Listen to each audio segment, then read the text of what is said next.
Hello everyone, I am রাজা। Welcome to WB study exam. আজকে দেখো তোমাদের রেলের প্রিভিয়াসের যে চ্যাপ্টার ভিত্তিক করানো হচ্ছিল। প্রথম দিন তোমাদের করানো হয়েছিল যে পাথরের যুগ, হয়তো সিন্ধু সভ্যতা আর হরপ্পা সভ্যতা, ওই যেগুলো এসেছিলো সেগুলো দুটো ভিডিওতে কমপ্লিট হয়ে গেছে। তো আজকে তোমাদের শুরু হচ্ছে বৈদিক সভ্যতা। আর এই বৈদিক সভ্যতা থেকে যে কটা কোশ্চেন এসছে এগুলো হয়তো এই ভিডিওতে আর পরে একটা ভিডিওতে হয়তো কমপ্লিট হয়ে যাবে। আর আরেকটা ব্যাপার হচ্ছে, তোমরা যারা নতুন আছো দেখতে পাবে ডেসক্রিপশন বক্সে তোমাদের একটা টেলিগ্রাম লিঙ্ক দেওয়া আছে, সেখানে যুক্ত থাকো। সেখানে তোমাদের পিডিএফটা এই ভিডিওটি আপলোড করার পর ওখানে পিডিএফটি আপলোড করে দেবো, ওকে। আর আরেকটা ব্যাপার হচ্ছে, ওই চ্যানেলের নাম দিয়েও তোমরা সার্চ করে দেখতে পারো টেলিগ্রামে, তো পেয়ে যাবে। চলো আজকে শুরু করছি। ফার্স্ট কোশ্চেন, ঋগ্বেদে, এটা ঋগ্বেদ হবে, হ্যাঁ, ঋগ্বেদে 1028টি সূক্ত রয়েছে, যেগুলিকে 10টি গ্রন্থে শ্রেণীবদ্ধ করা হয়েছে, যা ড্যাশ নামে পরিচিত। সে হচ্ছে মুন্ডক নামে পরিচিত। দেখো, বৃহদারণ্যক, মুন্ডক এবং তৈত্তরীয় ধর্মীর গ্রন্থের নিচের কোন শ্রেণীর উদাহরণ? সেটা হচ্ছে উপনিষদ। দেখো, বৃহদারণ্যক, মুন্ডক এবং তৈত্তরীয় হচ্ছে উপনিষদ শ্রেণীর অন্তর্গত, ঠিক আছে। এগুলো হচ্ছে উপনিষদ শ্রেণীর অন্তর্গত।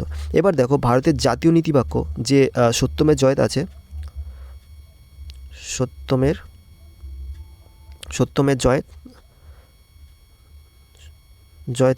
জয়তে মুন্ডক উপনিষদ থেকে,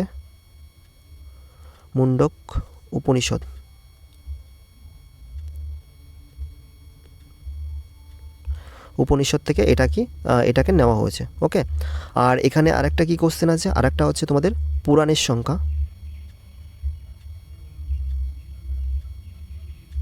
পুরাণের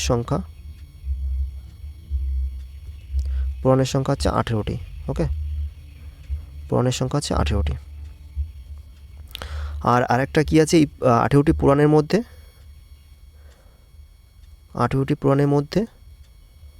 সবচেয়ে প্রাচীনতম পুরাণ হচ্ছে প্রাচীনতম পুরাণ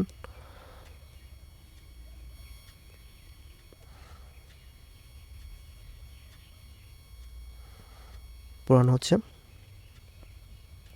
মৎস্য, ওকে। এই কটা পয়েন্ট মনে রাখলে হবে। চলো নেক্সট। দেখো, হিন্দু ধর্মের ড্যাশ দেবকে উদ্ভিদের অধিপতি এবং রোগ নিরাময়কারী এবং সম্পদের দাতা হিসেবে বিবেচনা করা হয়। সেটা হচ্ছে সোম, ওকে। দেখো, এখানে সোম হচ্ছে কি, দেখো, হিন্দু ধর্মের সোমদেবকে উদ্ভিদের অধিপতি এবং রোগ নিরাময়কারী সম্পদের দাতা হিসেবে বিবেচনা করা হতো, ঠিক আছে। তো এটা তো জানতে পারলে সোমকে বলা হতো, কিন্তু এছাড়া এক্সট্রা কিছু আরও কিছু এক্সট্রা ইনফরমেশন আছে। যেমন বরুণকে কী হিসেবে ধরা হতো? বরুণকে ধরা হতো সমুদ্রের দেবতা। প্রথম হচ্ছে সমুদ্রের দেবতা।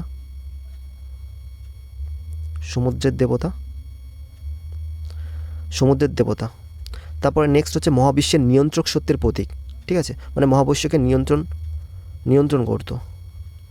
মহাবিশ্বের নিয়ন্ত্রক সত্যের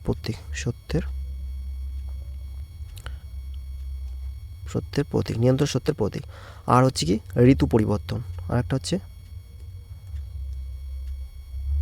ঋতু পরিবর্তন, ওকে। বরুণ হচ্ছে ঋতু পরিবর্তন। তারপরে আছে কি উষাকে কি বলা হতো? উষাকে বলা হতো কি বলা হতো? ভোরের দেবী বলা হতো।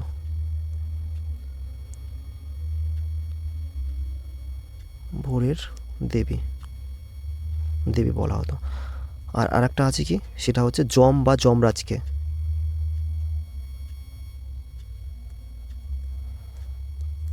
আরেকটা আছে যম, এখান থেকে লিখি যম বা যমরাজকে কি বলা হতো? মৃত্যুর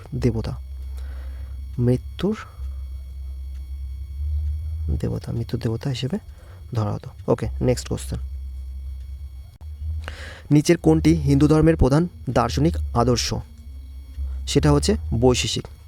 দেখো, হিন্দু ধর্মের প্রধান দার্শনিক যে আদর্শ হলো সেটা হচ্ছে বৈশেষিক দর্শন, ঠিক আছে। তো এই বৈশেষিক দর্শনটা কে প্রথম প্রবর্তক করেছিল? মানে প্রবর্তক করেছিল হচ্ছে কনাদ মুনি। তার নাম হচ্ছে কনাদ মুনি করেছিল। এই এই এই বৈশেষিক দর্শনের মূল উদ্দেশ্য হলো কি? দেখো, এই বৈশেষিক দর্শনটা মূল উদ্দেশ্য বা উদ্দেশ্য লিখে দিই।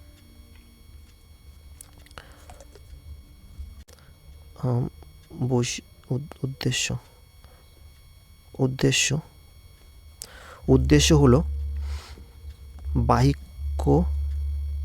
বাহিক জগৎকে ব্যাপকভাবে পর্যালোচনা করা।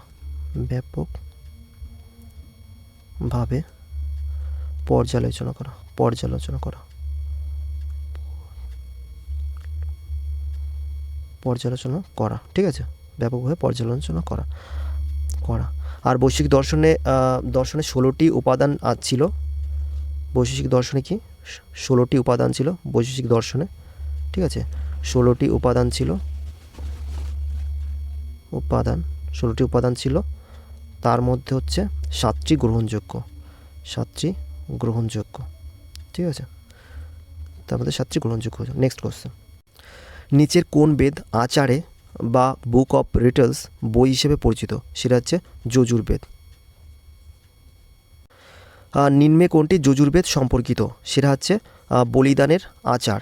ওকে, দেখো, যজুর্বেদ যজ্ঞের আচার ও মন্ত্র সংগ্রহের সাথে সম্পর্কিত। মানে এই যজুর্বেদ আসলে কার সাথে সম্পর্কিত? সেটা হচ্ছে আচার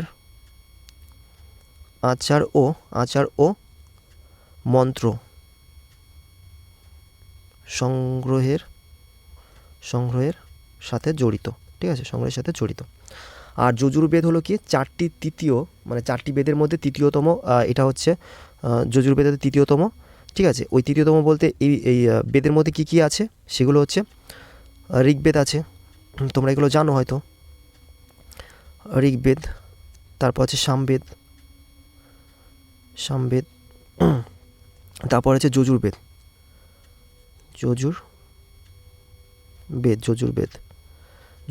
ঠিক আছে? আর হচ্ছে আরেকটা হচ্ছে অথর্ববেদ,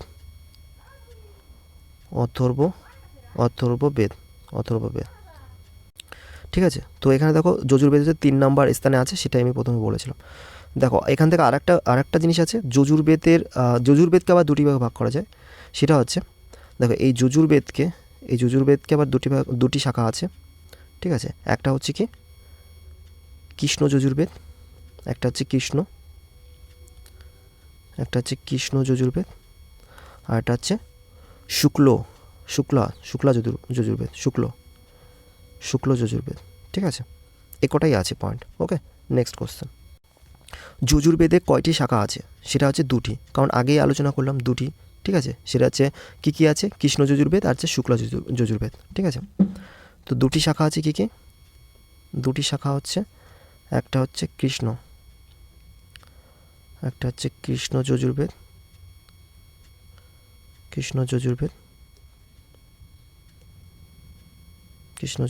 আর একটা হচ্ছে শুক্ল যজুর্বেদ, শুক্ল যজুর্বেদ। আবার এইটাকে কৃষ্ণ যজুর্বেদকে আবার 2টি শাখায় ভাগ করা যায়। একটা হচ্ছে কর্ণ আর হচ্ছে মধ্যনন্দিনী, মানে কর্ণ না, কণ আর হচ্ছে কণ এবং মধ্যনন্দিনী।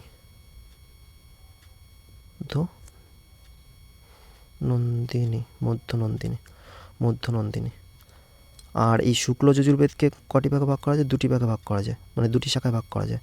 কি সেটা হচ্ছে কাঠ ও কপিলস্থল,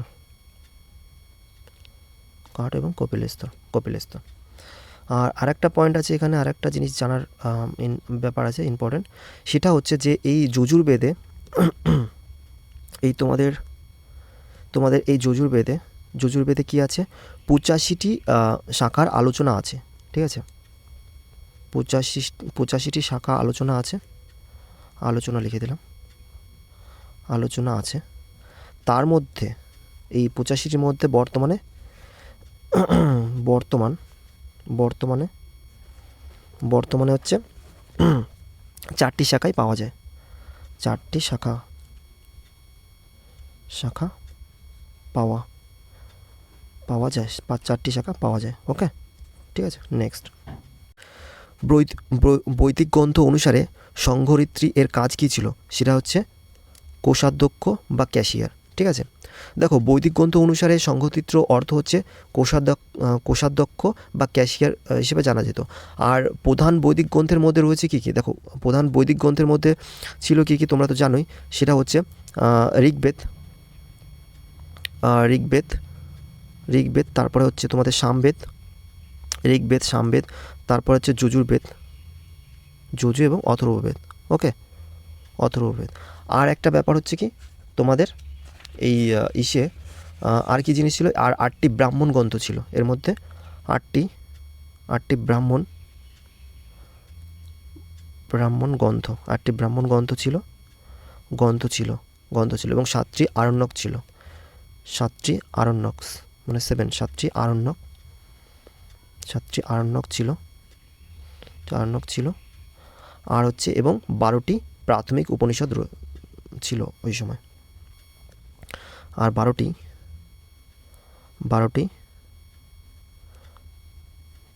প্রাথমিক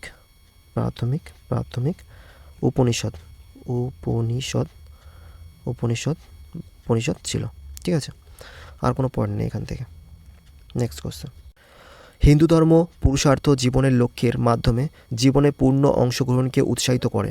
নিচের কোনটি প্রচেষ্টা নয়? সেটা হচ্ছে সাধভা। নিচের কোন গ্রন্থটি বৈদিক সাহিত্যের অংশ নয়? সেটা হচ্ছে পিটক। পিটক হচ্ছে নয় এর মধ্যে। ঠিক আছে, দেখো এর মধ্যে কি, বেদ হলো হিন্দু ধর্মের মৌলিক গ্রন্থ যার সংখ্যা 4টি। কি কি আমরা জানি তো, সেটা হচ্ছে ঋগ্বেদ, সেটা হচ্ছে আরেকবার লিখিয়ে দিই, সেটা হচ্ছে ঋগ্বেদ, যজুর্বেদ, তারপরে সাম, তারপর হচ্ছে অথর্ব। ঠিক আছে, তারপর হচ্ছে অথর্ব। ওকে, এবার দেখো আর পিটকটা কি? পিটকটা কি জিনিস? পিটকটা হচ্ছে বৌদ্ধ ধর্মের প্রধান ধর্মগ্রন্থ, বৌদ্ধ ধর্মের প্রধান ধর্মগ্রন্থ, বৌদ্ধ ধর্মের প্রধান ধর্মগ্রন্থ। দেখো এইগুলো হচ্ছে তো এদের মধ্যে এই পিটকটা হচ্ছে আলাদা, তার জন্য এটা অংশ নয় হিসেবে বিবেচিত করা যায়। কিন্তু এখান থেকে আরও কিছু এক্সট্রা ইনফরমেশান আছে, তো একটা পেজ নিয়ে নিই। দেখো এখানে ওই পিটক যেটা বললাম, পিটক থেকে কি আসে?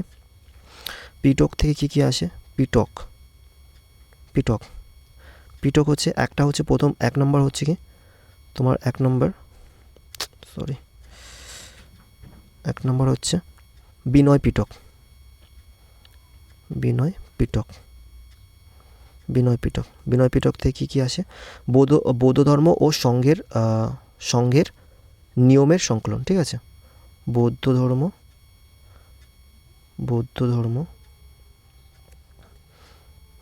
ও সংঘের নিয়মের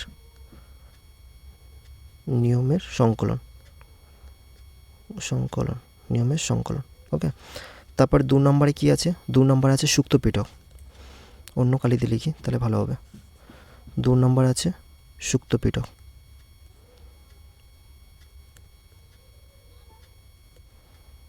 সুক্ত পিটকে কি আছে? বৌদ্ধ ধর্মের নীতি,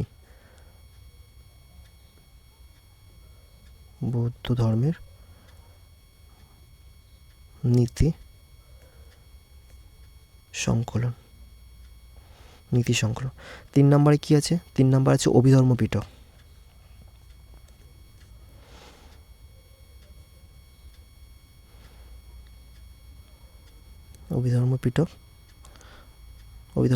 অভিধর্ম পিটকে কি আছে? সেটা হচ্ছে এটি দার্শনিক কার্যকলাপ ব্যাখ্যা করে।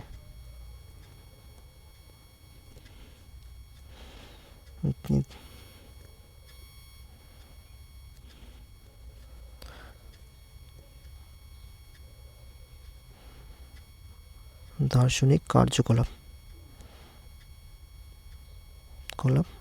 ব্যাখ্যা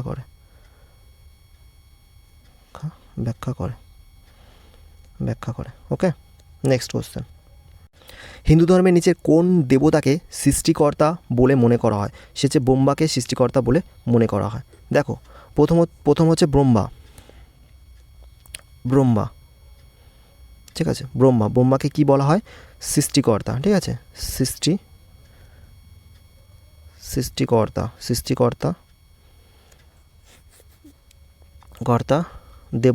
দেবতা বলা হয়। আর বিষ্ণুকে কি বলা হতো? বিষ্ণুকে বলা হতো এই মহাবিশ্বের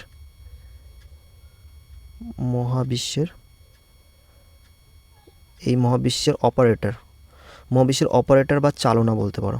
অপারেটর বা চালনা বলতে, মানে এই মহাবিশ্বটাকে চালনা করে, ওকে। আর আরেকটা আছে শিবকে কি বলা হয়? শিবকে বলা হতো, ছোট করে নি,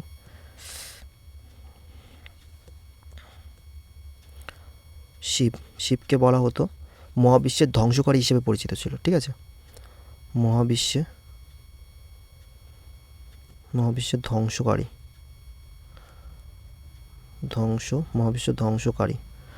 ধ্বংসকারী হিসেবে পরিচিত ছিল, ওকে। নেক্সট কোশ্চেন,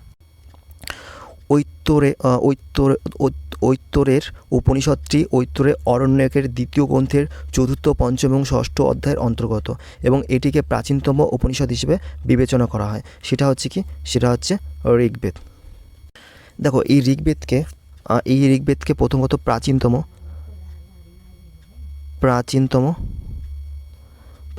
ঋগ্বেদ বলা হয়, ঠিক আছে। এই ঋগ্বেদে 10টি মণ্ডল 1028টি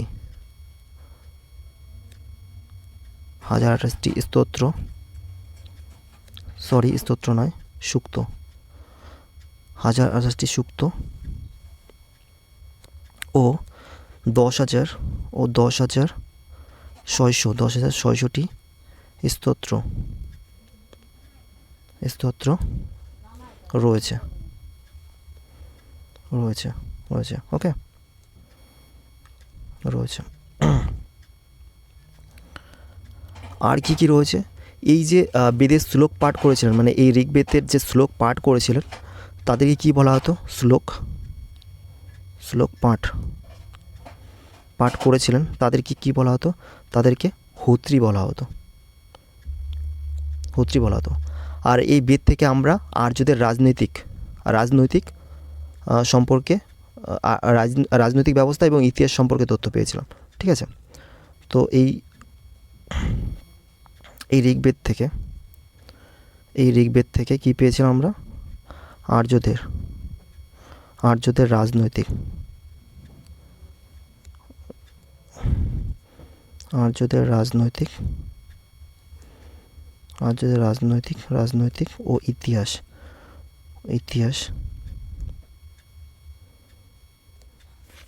সম্পর্কে তথ্য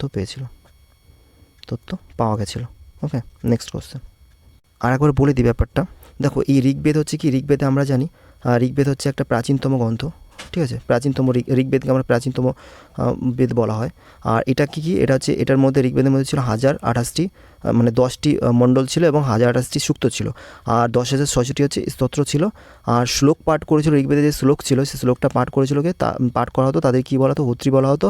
এবং এই ঋগ্বেদে যে আর্যদের রাজনৈতিক ও ইতিহাস সম্পর্কে তথ্য জানা গেছিল। নেক্সট কোশ্চেন, ঋগ্বেদ হলো 4টি বেদের মধ্যে সবচেয়ে পবিত্র এবং 1000 শ্লোক, ড্যাশ সম্বন্ধিত সূক্ত এবং 10টি অধ্যায়, যাকে মণ্ডল বলা হয়, মানে 10টি অধ্যায় নিয়ে গঠিত, সেটা হচ্ছে যাকে মণ্ডল বলা হয়, ঠিক আছে। সে হচ্ছে 1028টি। আগের প্রশ্নতেই বললাম, তাই না? এই স্তোত্র সংখ্যা কত? সেটা হচ্ছে 10,600টি, 10,600টি। আর শ্লোক সংখ্যা কত? শ্লোক সংখ্যা হচ্ছে 1028টি হবে। এই কোশ্চেনটা আছে, ভুল আছে, 1028টি হবে। এখানে হচ্ছে শ্লোক কটা? শ্লোক হচ্ছে শ্লোক হচ্ছে 1028টি হবে, 28টি হবে। আর 10টি মণ্ডল ছিল, আর হচ্ছে 10,066টি শ্লোক ছিল। চলো নেক্সট কোশ্চেন। ঋগ্বেদ হলো 4টি বেদের মধ্যে সবচেয়ে পবিত্র এবং 1066টি শ্লোক মানে 10,066টি শ্লোক ড্যাশ সম্বন্ধিত সূক্ত এবং 10টি অধ্যায় যাকে মণ্ডল বলা হয় তাকে নিয়ে গঠিত। মানে 10টি যে অধ্যায় ছিল বা মণ্ডলও বলা হয় তাকে, ঠিক আছে, সেটা নিয়ে গঠিত। সেটা হবে এই কোশ্চেনটা, এটা 1028টি হবে, ঠিক আছে। আগের কোশ্চেনই তো আলোচনা করা হলো, ঠিক আছে। এটা হচ্ছে রাইট কোশ্চেন, এ নাম্বার, ঠিক আছে। তার মানে এখান থেকে শ্লোক সংখ্যা কত, 10,066টি ছিল। আর মণ্ডল কটি ছিল, 10টি অধ্যায় বা মণ্ডল ছিল। আর যে সুক্ত সংখ্যা হচ্ছে 1028টি ছিল, 1028টি ছিল ঋগ্বেদে। ওকে, নেক্সট কোশ্চেন। কোন বেদে সর্বাধিক শ্লোক রয়েছে? সেটা হচ্ছে ঋগ্বেদে সর্বাধিক শ্লোক রয়েছে, ঠিক আছে। দেখো ঋগ্বেদ হলো, তোমরা তো জানোই এই ঋগ্বেদটা হলো প্রাচীনতম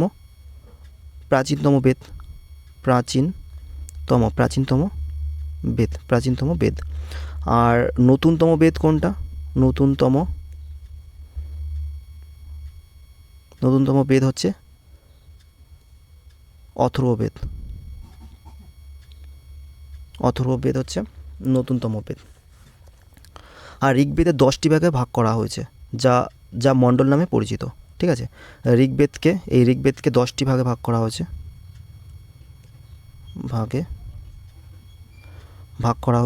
যেটা মণ্ডল নামে পরিচিত, ঠিক আছে। 10টি ভাগে ভাগ করা হয়েছে, সেটাকে মণ্ডল নামে পরিচিত করা হয়েছে। আর এতে কি আছে, এতে আগের ভিডিওতে বলেছিলাম কিছু, তো এটাই পুরো ক্লিয়ার করে দিচ্ছি। দেখো এই যে তোমাদের যে ইয়েটা আছে ঋগ্বেদে 10,066টি কী আছে, শ্লোক আছে, শ্লোক সংখ্যা আছে 10,066টি। আর হচ্ছে 1028টি কী আছে, 1028টি হচ্ছে সুক্ত আছে, 1028টি সুক্ত আছে, 1028টি সুক্ত আছে। আর কি আছে, আর এখান থেকে 1028টি সুক্ত আছে। আর মণ্ডল তো 10টি আছে, লিখে দিলাম।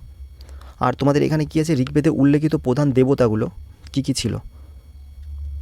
দেখো দেবতা কাদের, ঋগ্বেদে উল্লেখিত দেবতা, ঠিক আছে, কি কি ছিল, ইন্দ্র ছিল, ইন্দ্র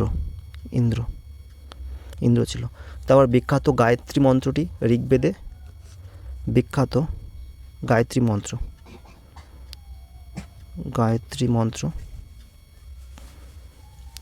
মন্ত্রটি ঋগ্বেদের 3য় মণ্ডলে উল্লেখ আছে,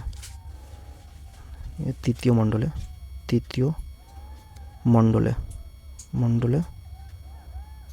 উল্লেখ আছে, ওকে, উল্লেখ আছে।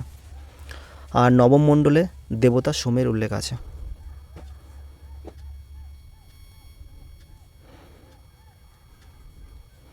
নবম মণ্ডলে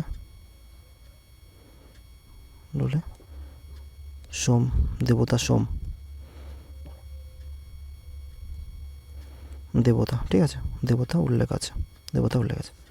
এই কটা পয়েন্টই আছে এখানে। দেখো আরেকবার বলে দিই, কোন বেদে সর্বাধিক শ্লোক রয়েছে, সে হচ্ছে ঋগ্বেদে রয়েছে। ঋগ্বেদটা তোমাদের কি প্রাচীনতম, ঋগ্বেদটা হচ্ছে প্রাচীনতম বেদ। আর হচ্ছে নতুনতম বেদ কাকে বলা হয়, অথর্বকে বলা হয়, তাই না, অথর্ববেদকে নতুনতম বেদ বলা হয়। আর এই 10টি ভাগে যেটা ভাগ করা হয়েছে সেটাকে কি বলা হয়, মণ্ডল বলা হয়। 10টি ভাগে ঋগ্বেদকে 10টি ভাগে ভাগ করা হয়েছে, সেটাকে মণ্ডল বলা হয়। আর ঋগ্বেদে হচ্ছে 10,066টি শ্লোক আছে, আর 1028টি সুক্ত আছে, ঠিক আছে। আর দেবতা কী ছিল, দেবতা ছিল ইন্দ্র ছিল, এবং বিখ্যাত যে গায়ত্রী মন্ত্রটি ছিল সেটা 3য় মণ্ডলে উল্লেখ আছে। আর হচ্ছে নবম মণ্ডলে যেটা আছে সেটাকে সোমদেবতা বলা হয়, ঠিক আছে। তো নেক্সট কোশ্চেন। 4টি বেদের মধ্যে নিচের কোনটি প্রাচীনতম ও বৃহত্তম বেদ? সেটা হচ্ছে ঋগ্বেদকে বলা হয়, ঠিক আছে। আর আগে ইনফরমেশন দিয়ে দিয়েছি ঋগ্বেদ সম্পর্কে, তো এখানে কিছু বলার নেই। ঋগ্বেদে ড্যাশ এর সংকলন আছে। ঋগ্বেদে 1028টি স্তোত্র নয়, এটা সুক্ত হবে, ঠিক আছে, এটা সুক্ত হবে, 1028টি সুক্ত রয়েছে। Next question. 4টি বেদের মধ্যে কোন বেদটি যজ্ঞসূত্রের বেদ নামে পরিচিত? সে হচ্ছে যজুর্বেদকে যজ্ঞসূত্রে নামে পরিচিত। কোশ্চেন আর নেই, আর সেট করা হয়নি। তো আজকের মতো এই পর্যন্ত। পরের ভিডিওতে হয়তো এই ইয়েটা শেষ হয়ে যাবে, এই ক্লাসটা, এই চ্যাপ্টারটা শেষ হয়ে যাবে। আর তোমরা যারা ভিডিওটা ওয়াচ করছো বা ফলো করছো, তোমরা অবশ্যই লাইক এবং কমেন্ট করো, কারণ ওটা করলে পরে মোটিভেট পাওয়া যায়। তো আজকের পর্যন্ত এই পর্যন্ত, দেখা হচ্ছে পরের ভিডিওতে। Bye bye, tata.